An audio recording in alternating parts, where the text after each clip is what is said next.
Before you start raising the question, I will start it with an invocation, and then I would ask you to recite the auspicious monosyllable. Omkara. Om. Om. Om. See, our sound has much more value and comprehensiveness than what people take it to be. How is the sound produced? That is also a very important piece of knowledge. We in India have a great understanding about what constitutes the sound, how it is coming into expression, and what is the influence of sound on the body, on the biological body, and the psycho-intellectual planes within the body. Don't think that the sound comes from the mouth. Certainly not.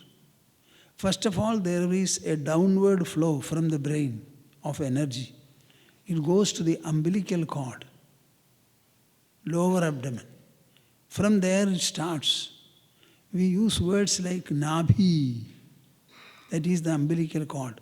Hrit, here. Kantha means here. Rasana means tongue. Oshta means lips. And nasika means nose. How many items I have referred to? 6. So it starts coming from lower abdomen. Suppose you are speaking and your speech has to touch the hearts and minds of people. Your sound has to come from the lower abdomen.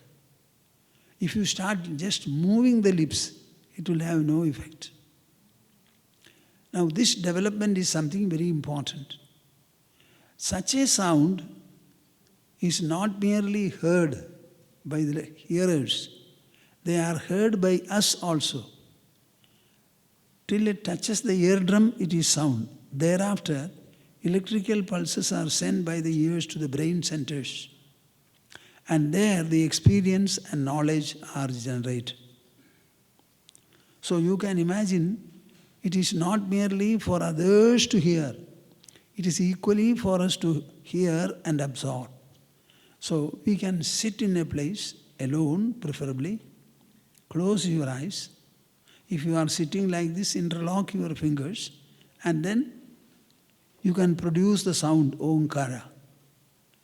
It has the effect, biological effect of strengthening, invigorating, as well as increasing the longevity of your biological heart.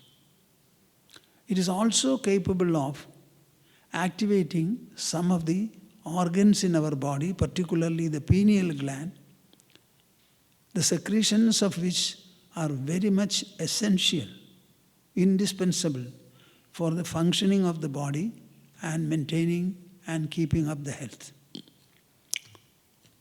So before starting, I will recite an invocation. Thereafter, we will all together chant Omkara. Okay? Huh?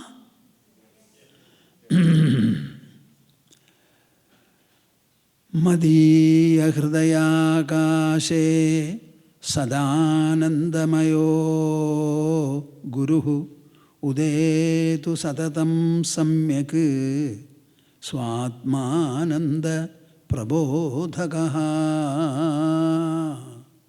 swatmananda prabodhakaha. The auspicious monosyllable, as I always explain, consists of 3 individual syllables. One is ah. You know, ah is the sound produced when your mouth is wide open by anybody. Then the last syllable is mm. When you close your lips, the sound that comes out is mm. All the syllables constituting words, phrases, sentences and the like, which emerge from the human mouth, all of them fall within this 3 syllables. They represent the entire gamut of knowledge. The intermediate syllable is keeping the lips not wide open, not closed also, but in between. Oo, oo, oo. See, all vowels.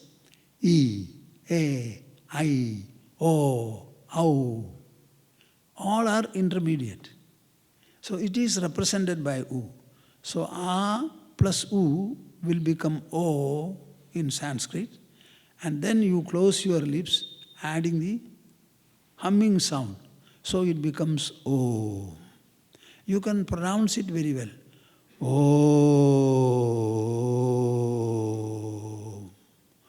Om.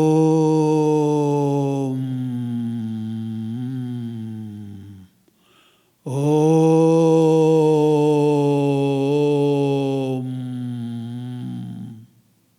Simply if you hum, the mind will be silenced. Suppose you are agitated, you are not peaceful. Simply start humming.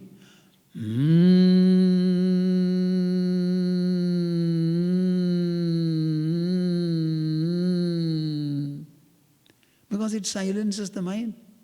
There is no letter, there is no word, nothing. So the mind is active, very much involved. What does it mean? There will be no thought. There will be no particular emotion also. Now, interlock your fingers and put them on your lap. Sit comfortably erect. Close your eyes. Open the mouth and the heart alike and join me. While this joint recitation emerges from our mouths, mentally you should think, let the recitation, the collective recitation, spread upon the whole earth, showering its benedictions on all the creatures upon the earth. This will result in the mind expanding. How much I cannot say. How much is determined by your effort and your creative thought. So we shall start 3 times.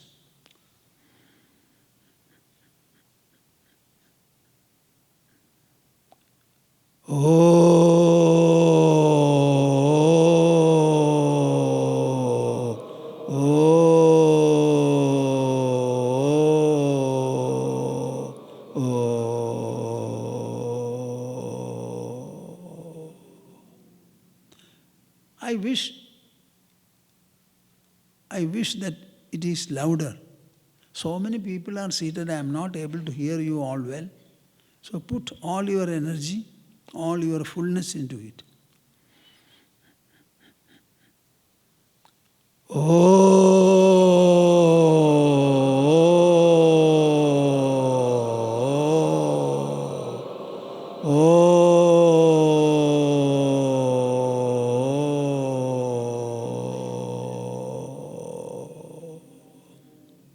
Good. But has to be better and best.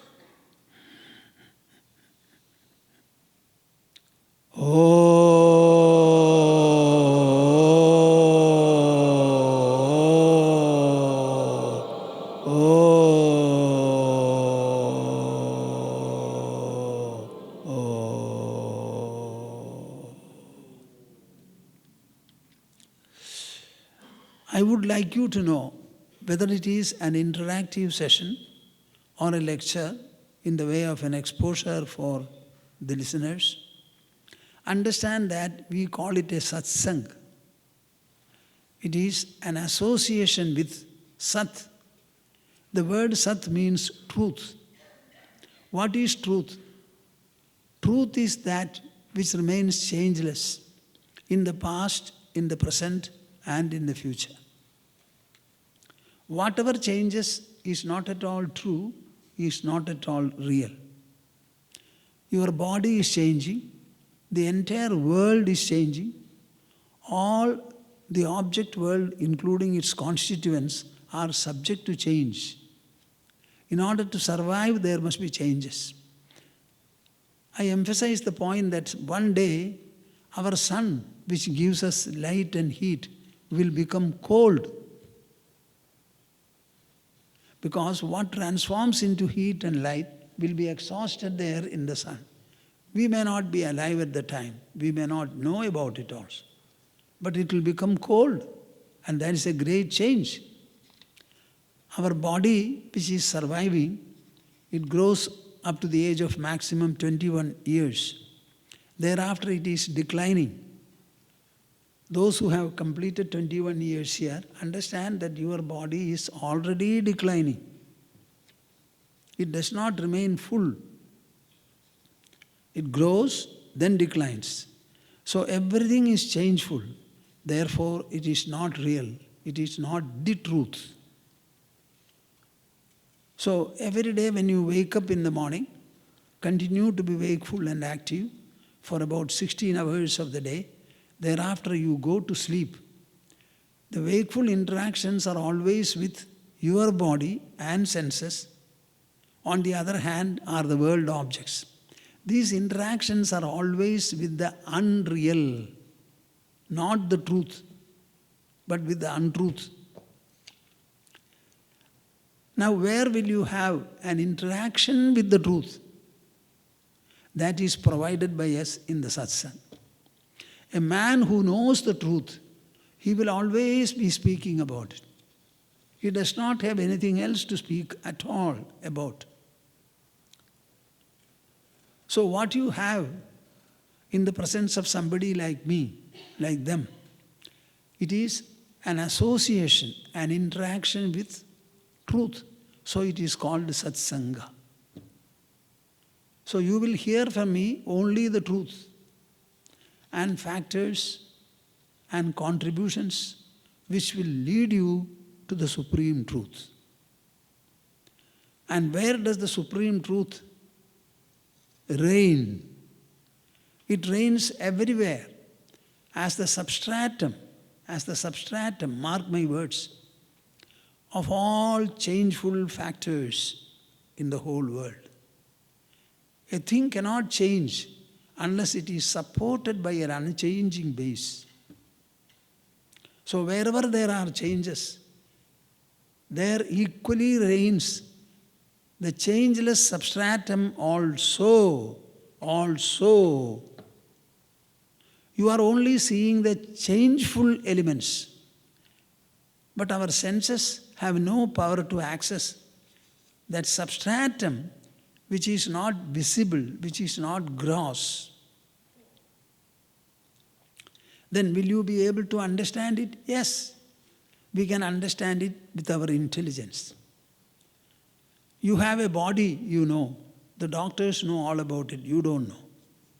But inside the body you have a mind, you have an intelligence, you also have an ego.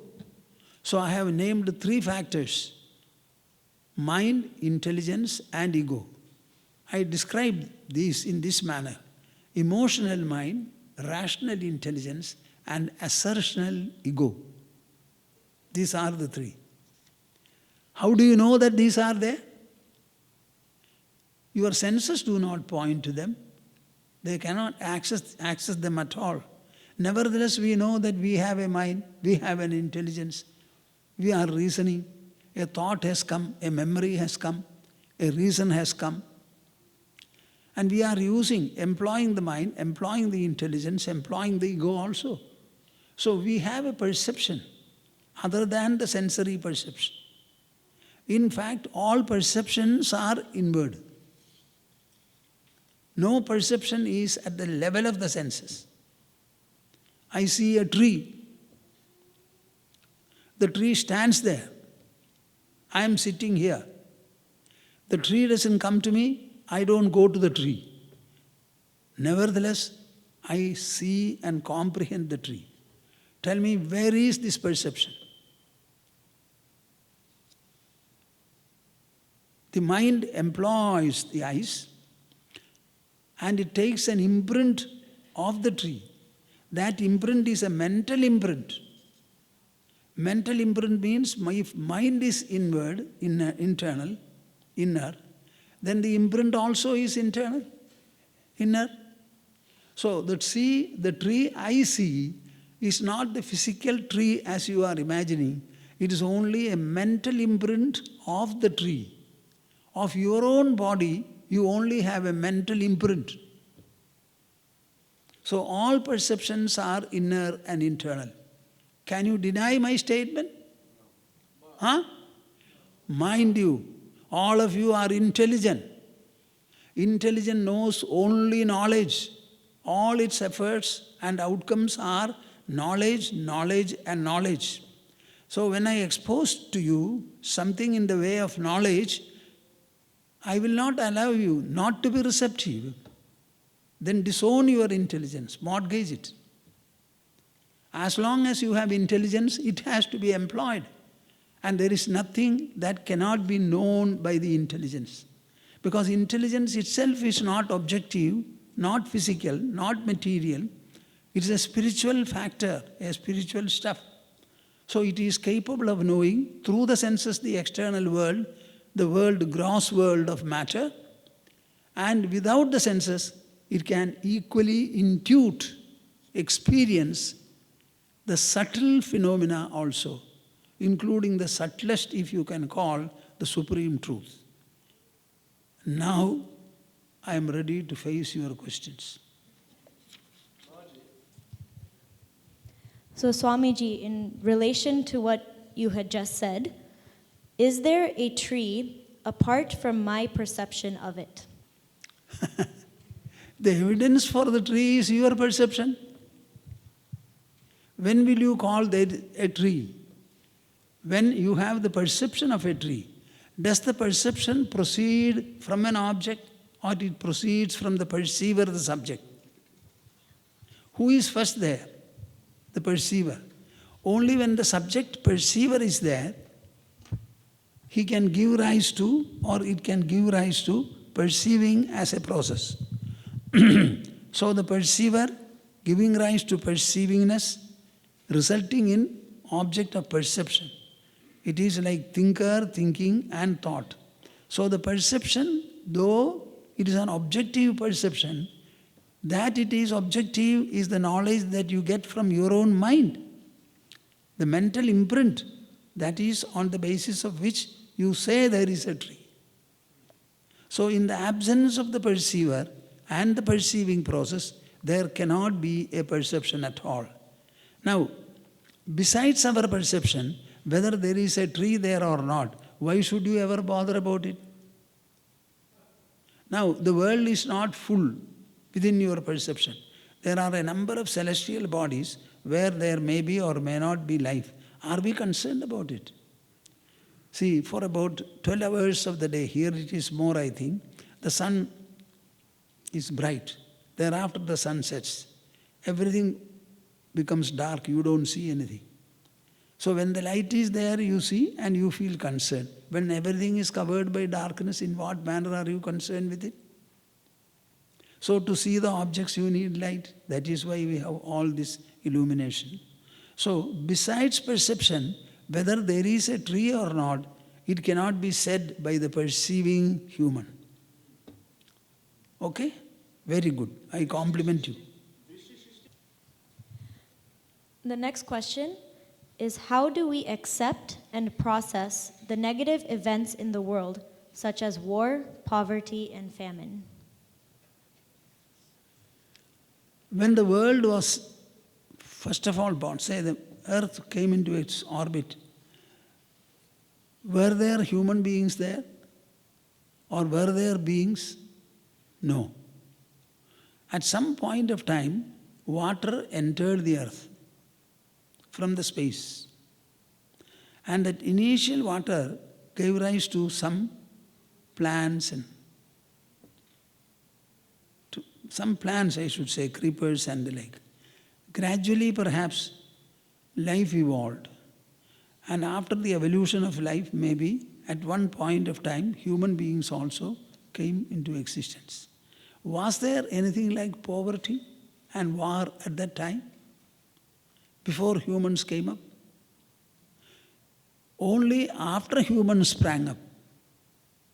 And there was a substantial measure of civilization.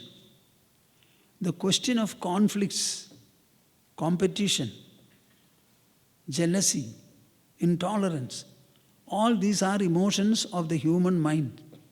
Just like good emotions are there, bad emotions also are there. So the mind is a source of both. The world also is a source of both. So after a long time, incalculably long time, human beings got civilized. The country became divided, no, the world became divided into nations and countries, etc. And various kinds of forms of agriculture and industry, they also came up, resulting in more and more of wealth. The wealth became concentrated. People who can make more wealth, they became more resourceful. Like that, a lot of things have passed. What I want to say is, all these are human creations. What? Poverty. Poverty is an economic product. It's not a spiritual product. War. What is war? Every war starts from an individual human mind. To fight, the thought of fight should be there. The thinker of that thought should be there. And he must have his own temptations, resources, etc. So these are human creations. And we have to find the solution in the humans. But in instances of famine, when you say, it is just like floods, earthquakes, cyclones, lightning, wildfire, etc. Sometimes there can be a famine. The whole crop is destroyed. Nothing is in stock. It will take quite a few months for us to produce grains next. At such a time, famine can come. That is also caused by nature. Whenever such things happen, we should be ready to pool our resources and rush into and help. Famine will never be in the whole world. All these will be only in some parts of the world. So you should consider the entire world as a family. India has got a motto. What is that? Vasudhaiva Kudumbakam. The entire earth is one's family. How many times shall I say this? Will you remember this? Huh? Will you remember this? The entire earth is my family. The entire earth is my family. When my family members or a member is put into difficulty, will not the other members of the family rush there? In the same manner, whenever there is famine, anywhere in this world, the rest of the world cannot be helpless and mute spectators. They have to instantly go. Why? As is one's family, so is the world family. An individual is born from the family. He also constitutes the family. Just like the family is for the individual, family is a member of the societal segment. And societal segments together form the nation. And the nations put together become the globe. So as an individual, as you are a member of the family, you are a member of the social segment, the nation, as well as the world. Unless you have the feeling that I am a member of the world, I am a member of the nation, I don't think we are worthy as humans.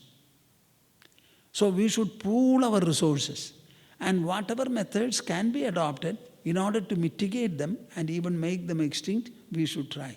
As war is generated by us, can it not be eliminated by us? There are two words in English language. One is coexistence, the other is co-destruction. The alternative to coexistence is co-destruction. Unless you accept the principle of coexistence and do everything to strengthen it, intensify it, the alternate will be co-destruction. I think this knowledge must keep all people down. They must be active. So have I answered your question? Who is the questioner? Please get up. Have you got the answer? Okay. War is man-made. Man-made. Man-made. I was asked to attend a conference. It was sponsored by the United Nations Secretary General. When I asked them what was the purpose of the conference, they said, we want to sign a no-war declaration. I said, I will not attend the conference. Because I am an expounder of Bhagavad Gita. And Bhagavad Gita is a war-field gospel. Bhagavad Gita as a dialogue transpired in the war field of Kurukshetra. This Kurukshetra is 145 kilometers away from New Delhi, India's capital. 4.5 million warriors had assembled there. Mark my words, with double attention, triple attention.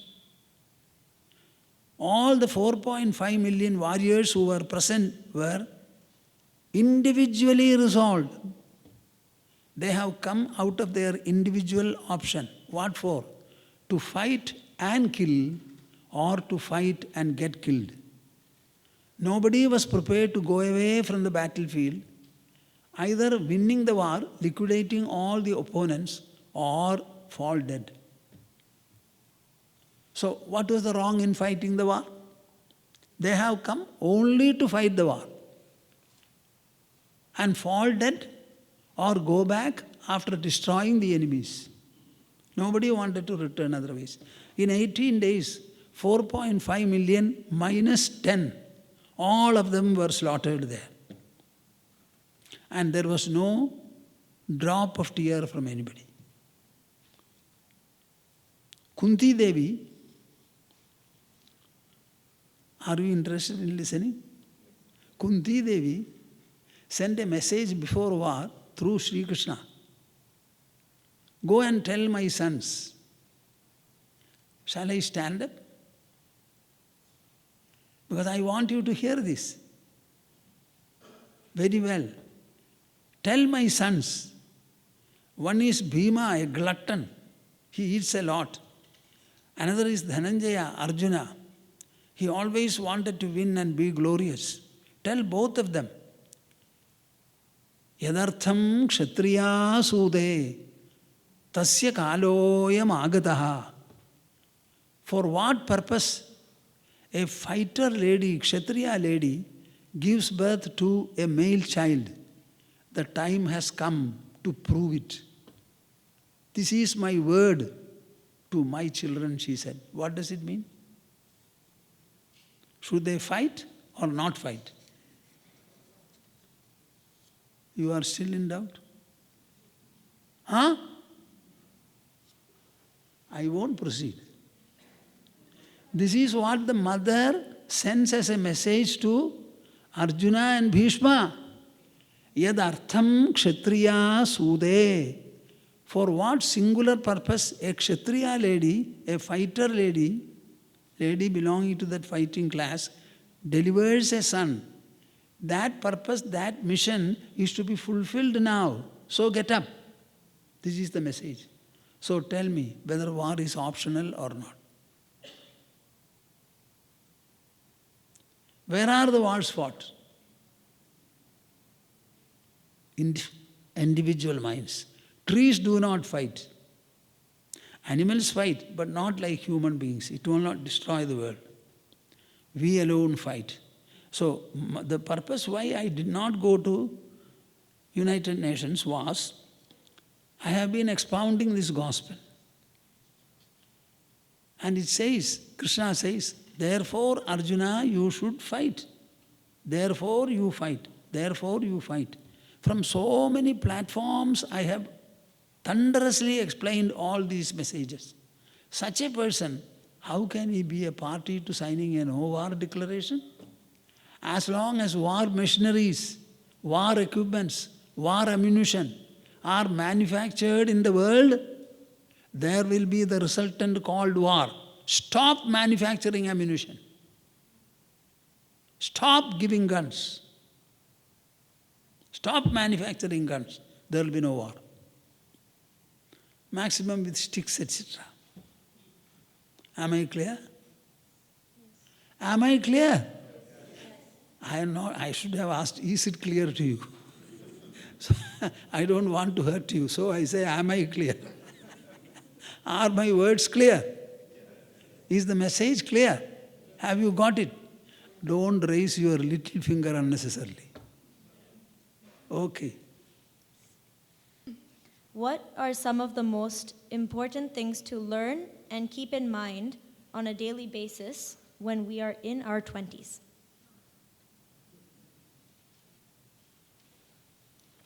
Human life becomes beautiful, glorious, and memorable only when it is abundant in values. Even in an industry, raw material and men will not make an industry stable. You must have the people to work, the people to manage, to deal with the raw material and convert it into finished goods and services. Now this is done by human beings. If the industry has to survive, it must have values. So merely money, men and materials will not make a stable industry. As in any other human adventure or human effort and endeavor, there should always be values. Any value, when properly explained, mark my words, any value, when properly explained, the reader or the listener will have a twofold persuasion, twofold response rather. One is an emotional persuasion, another is a rational compulsion. Emotional persuasion from the mind and rational compulsion from the intelligence. Any value, nothing becomes a value for a human unless it is accepted by the mind and accepted by the intelligence. A value becomes so only when it is rational, emotionally acceptable and rationally also acceptable. So about value, there cannot be a dispute at all. Any value that I discuss, if I explain it to you, instantly your mind will respond emotionally and intelligence will respond rationally. Then only it becomes a value. I am not speaking about the values and disciplines necessary for the body. That medicinal people and others will explain. But we also have many things to say about it, which they don't know. So what you can do is grow with values. Every value enriches and empowers you. Every value is meant to enrich, empower. Am I clear? Huh? Yes. So a value is not abominable. It is not detestable. It is very beautiful. It is rewarding. It is invigorating. It is very beautiful. So in your 20s particularly, you have already become an adult. And by the time you complete 18 years, everything that you do, you should know why I am doing it and what is the benefit of my doing. Am I doing the right thing? Or there is an element of wrong there? This inquiry and evaluation, mark the two words. This question, inquiry and evaluation, should always adorn your personality. Do not copy what others do. Think well whether they are doing the right thing and then copy. Otherwise, do such a thing that others will have to copy from you. If you make friends, friendship has two facets. A friendship that you give and extend to the others. Another friendship you seek. Whether you seek a friendship or you give or afford a friendship, there must be a value and a standard. What is that? By my friendship, with X. He should be benefited. He should be benefited, not in terms of money and other rewards. He should be benefited in the way of becoming a better human, a more capable person, trustworthy person, a more understanding person. Suppose I seek somebody's friendship, by that friendship I should ensure that I become better and I grow. So friendship should be effective in the matter of making both the parties grow alike. Otherwise it is not a friendship at all. You have your parents, you have your brothers and sisters, teachers also. Why should you have a friend? So friendship is always promotional in nature. It should promote your personality, not only yours, the others also.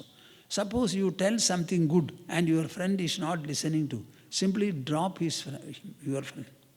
Tell him, I am saying something good and noble and you are not listening to me. How can we be friends at all? My life is governed by values. You do not seem to be ready to receive them and be benefited and enriched by them. Therefore, it is better that we part. When you change your position, let me know. I am available to be friendly. So these are some of the values that you can think of.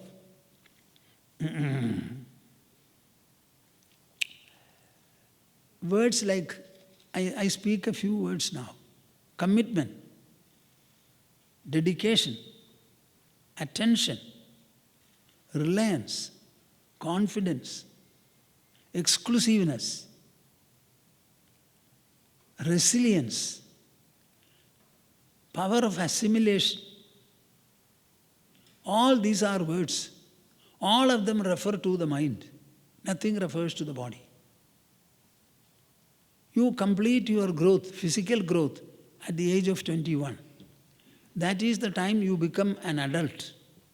And as an adult, you have to make your own choices, your own selections, your own goals, your own ways. So, when you have reached an adult and you are ready to act individually with your own responsibility, vision, insight, evaluation, etc., the body has completed its growth and it is declining. So let me know, which part in your personality is supposed to grow after 21 when you become an adult? Nobody has any answer? Huh? It is not the physical, external gross personality called the body. It is the inner personality consisting of mind, intelligence and ego. So the growth after you become an adult is always mental, intellectual growth and growth in the level of the ego as well. So a person should become conscious of it. I put it in another way. Our personality is a composite. Mark my words. Our personality is a composite. So it consists of more than one factor. Our body is only one part of our personality. And that is the external gross part. This gross part of our personality, namely the body, is completely a mass of matter. There is nothing but matter in our personality, body. Matter is inert, so it cannot generate an experience or knowledge. Am I clear? Do you agree? You give me an answer. Yes. Do you agree? Yes. Say agree. Your body is matter. It is a mass of matter. It is inert, I-N-E-R-T, insentient. It has no capacity or potential to produce an experience or knowledge. So it is a dead body that you are carrying. That body is animated by the mind, activated by the mind. And mind is the source of all experience, all knowledge also you can say, because mind and intelligence difference is not much. One is the elder brother of the other. Now you tell me, In nurturing your personality, in nourishing your personality, making it more competent, more dexterous, more performancially skillful, where should be your focus? On the body or in the inner personality? Huh? The people in the 20s, they must be thinking about it. My main focus has to be on my mind. And the mind can grow, intelligence can grow until your last breath. Last breath. And for the growth and embellishment of the mind, sky is the limit. Sky is the limit. Mind is spatial. It is not like the solid earth, the fluid water, the gaseous air, and the brilliant and hot fire. It is spatial. That spatial mind, can you imagine how much it can grow? So be conscious of it. Between the mind and the body, though a comparison is not possible, both are necessary, still I ask you, which you should regard more, if at all? This is a question I ask you, so you have to answer. Your questions I am answering. Please answer me. Between the body on the one hand and the inner personality, the mind, etc., which has to be cared for more? Huh? Huh? All of you are keeping quiet. This is why the world does not improve. We will have more famine. We will have more wars. Because people are not prepared to accept, participate. Everyone wants to escape. You are escaping an answer before me.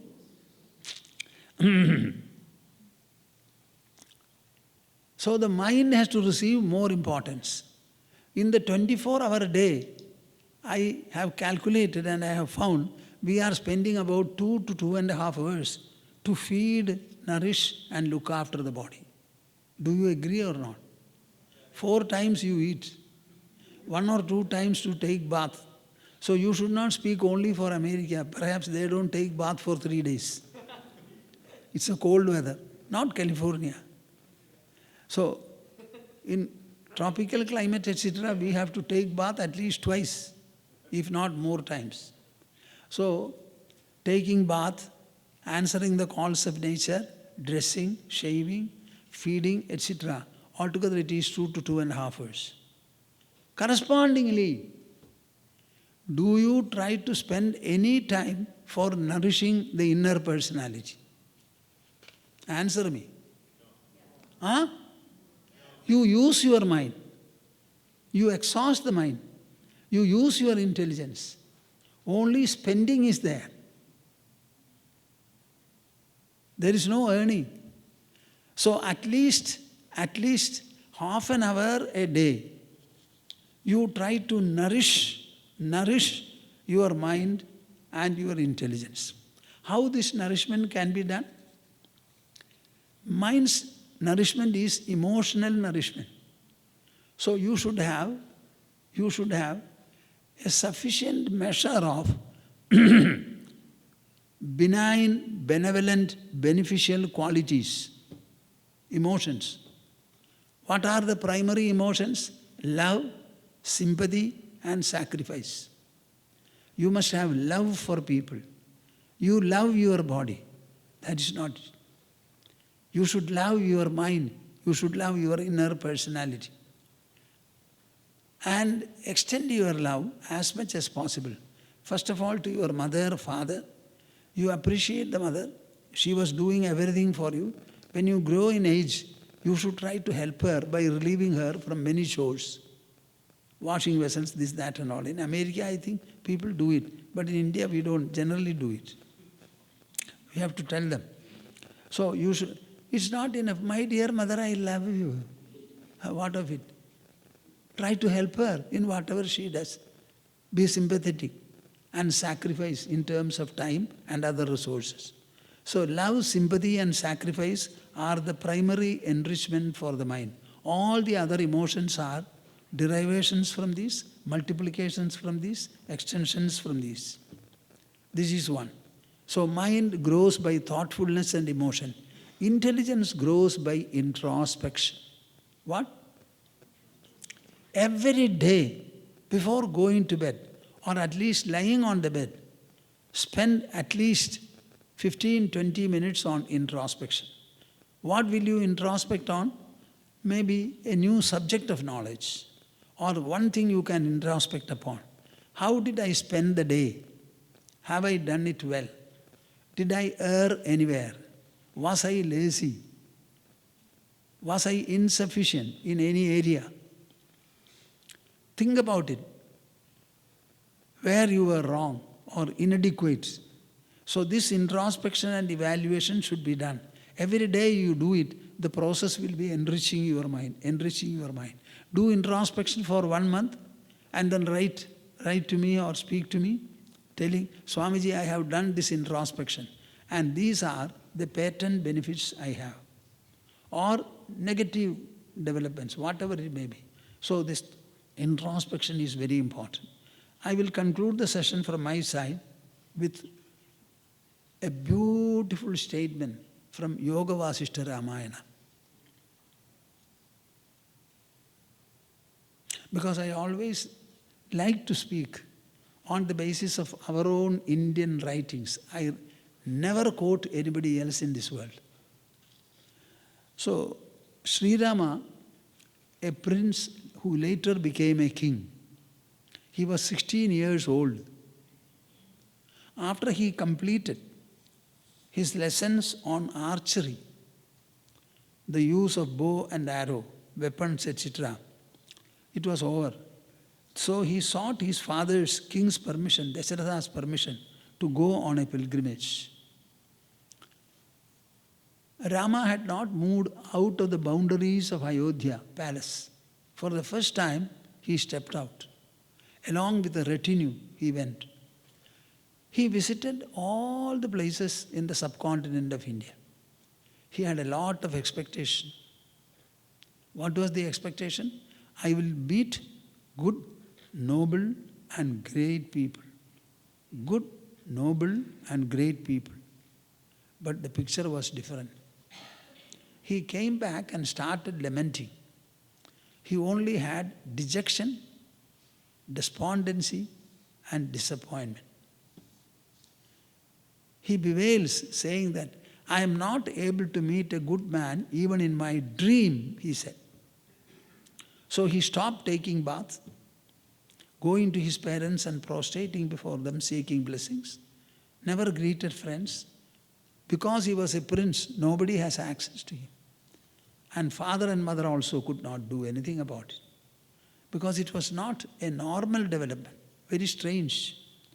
Vasishtha, the great teacher of the entire Raghuvamsha, the clan, the dynasty, coming to know of it said, what happened before this dejection?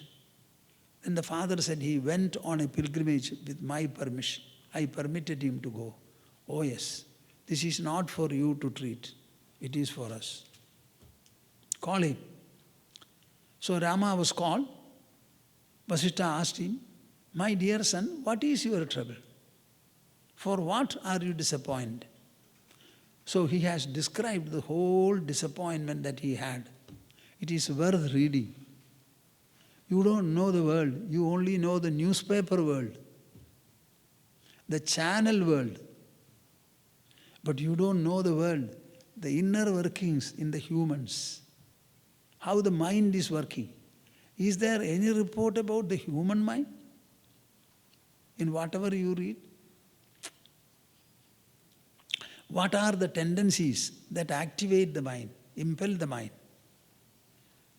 What is the kind and level of knowledge which acts as a motivation, inspiration, persuasion and compulsion in man? Rama spoke about it. Vasishtha took up the mission of instructing him. It was a huge assembly in palace. Sri Rama's father, mothers, the citizens and chiefs, etc., the military officers, palace officials, a number of sages, ascetics, great scholars, Brahmins, all of them were present. It was a huge assembly. Because it is something that is being spoken to by sage. There is no secrecy or privacy there. It is open to all. So Vasishtha started speaking and Rama started listening. As you are doing now. The communication was only sound. One produced it, the other received it, imbibed it. There he says, this is the words I want to tell you. Dehe kshade vividha deha ganam karodi swapnavana vivanavam navamashu chetaha chitte kshade duna karodi na kinchideva dehastada samanupalaya chittaratnam. This is the one message for this questioner from my side. This is what you should do. You should follow the mind and not the body. What did I say? You should follow the mind and its potential, magnitude, measure and possibility. Your mind is the one that reflects the whole endless variety of the world, including stars and skies. Tell me, is the mind small or big? Huh? Our body is small. The mind that reflects everything inside the body, tell me, is it small or is it big? Huh? No. Big. Several, big to the point of infinity. So mind is big, such a big mind you have. So its potential and possibility will be immense. Understand it. So here he says, Dehe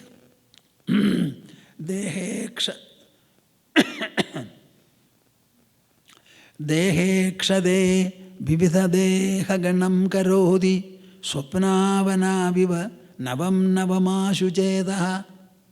I wanted you to give me an answer between the mind and the body which deserves greater attention, which you should care more. Most of you kept quiet. So I go with a miserable picture about you. But listen to this. Dehe kshade vividha deha ganam karodi. When the body remains intact, how many times shall I repeat it? When the body remains intact, the mind produces a dream. And the dream is another world. In the dream, you travel with the body. But the physical body is lying intact on the bed. That body being there, dehe akshade, it has not died. While it is still present, the mind produces a dream body, a dream universe, a God for the purpose. And it travels. From New Delhi, it comes to Washington. From Washington, you go to New Delhi. There you travel. You feel fatigue. You feel hungry. Go to a hotel. Eat. Suddenly you wake up to find that the wakeful food that you had taken remains undigested still in the body. So you tell me, while the physical body of the wakeful state was lying there, the mind was capable to produce another body and give you parallel experiences. And while you were dreaming, it is not a dream. It was a wakeful state. When you broke, dream is not there. So is there anything called dream at all? Huh? Again silence. See, when you were dreaming, it was just like your wakeful experience. And when you broke from it, it is not there. So by the word dream, what are you referring to? So such an experience is generated by the mind though the body is lying intact. Think of the reverse. Chitte kshatetu na karoti na kinchideva dehaha tadasamanupalaya chittaratnam. When the mind becomes absent, it becomes dysfunctional or non-functional, as in sleep or unconscious state. Is the body able to do anything? Huh? Huh? Why? When the mind is, so without the mind, you cannot raise your little finger. You cannot blink your eyes. Mind is everything, everything, everything. Our actions are designed by the mind, executed by the mind, reflected by the mind, remembered by the mind. Nothing is done by the body. Everything is done by the mind. Will you remember this? Yes.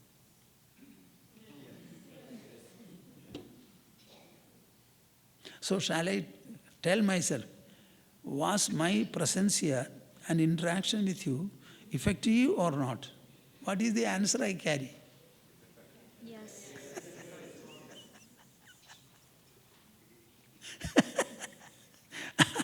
I cannot call it effective. I directly ask you and you don't answer me. So, dehastadas samanupalaya chittaratnam. One more statement I make and then stop.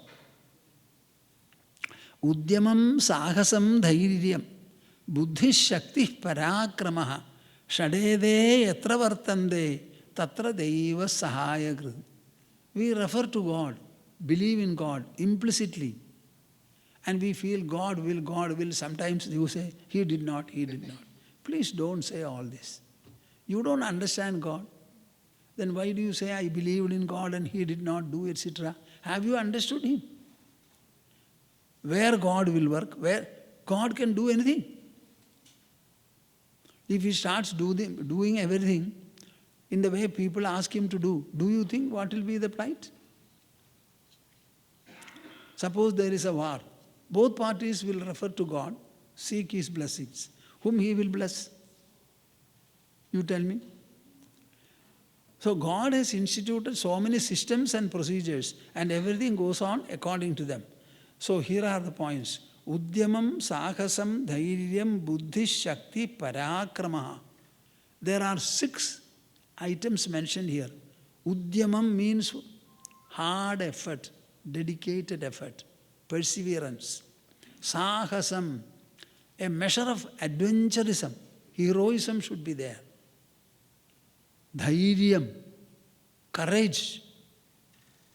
You cannot draw it from a bank by writing a check. It has to be generated by the mind.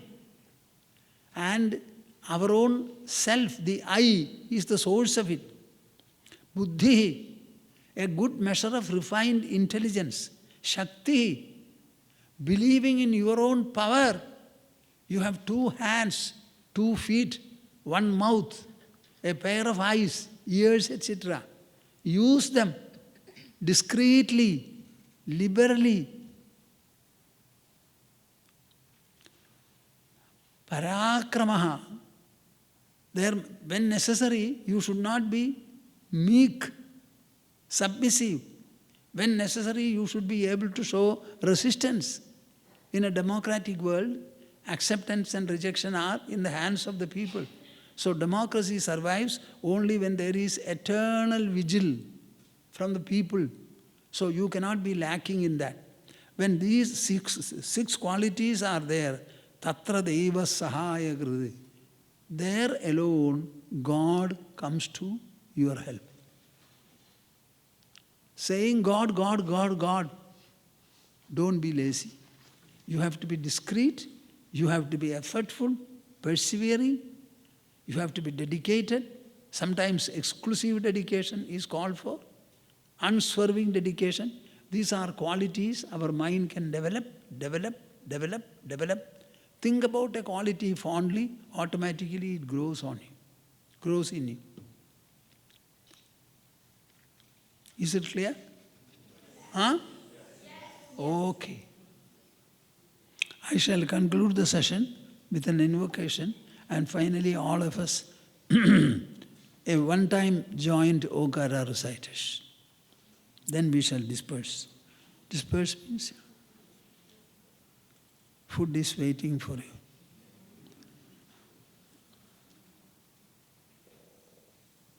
Harihi, Harihi, Harihi.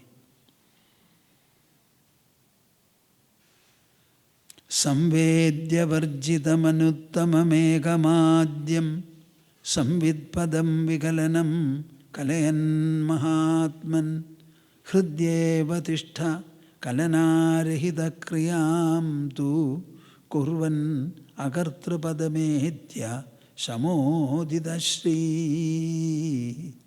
कुर्वन् अकर्तृपदमेत्य शमोदितश्री. Hari, Hari, Hari. We shall have the conclusion of Onkara. Take your pose for it. Here we go. Hari, Hari.